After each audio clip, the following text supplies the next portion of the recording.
ગોમ કેના ફેવરમાં છે ભાઈ? ગોમ કેના ફેવરમાં છે? આપણે કોઈને પૂછ્યું? 3 વાગ્યા સુધી આપણે રાહ જોઈ. અમારો પ્રોગ્રામ હતો તો છતાં કેન્સલ કરીને અમે વાટ જોઈ, પણ અમને કોઈ બોલાયા નથી. અમારા ગામમાં કોઈ મિટિંગ પેલા થઈ નથી અને બંધારણનું અમને કોઈ કીધું નથી. ઓલરેડી અમે મિટિંગ કરવા જ્યાં હતા કે અમારે ભાઈ અમારા જે આયોજક હતા પણ એમનું કોઈ માન્યું નતું અને આ પોતે ડિસિઝન લઈ લીધું છે અમને. બરાબર, એક વખત કાયદો હોય તો કોર્ટ બી પૂછે છે કે ભાઈ આરોપીને તારો ગુનો તને કબૂલ છે, આ પૂછવામાં આવે છે. કદાચ ગામના નિયમમાં સારું ફોસીની સજા નહીં ને કાં તો મારે મરવું પડો દે. આ તો સારું છે કે એના ઘરમાં હું નહીં રહેતો, શિયાળાનો ઢાજનો ઠરી જો. પોતે ડિસિઝન લઈ લેવું, પોતે બોલવું, એમને ખબર નહીં કે શું કરવું શું ના કરવું એમ.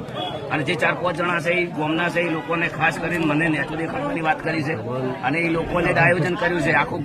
આખું ગામ કેના ફેવરમાં છે ભાઈ? આજે અમે 3 વાગ્યા સુધી બેઠા છે. અમારા વડીલો, અમારા કાકા, અમારું કુટુંબ બધું અમે પણ હવે જોરદાર મિટિંગ કરવાના છીએ.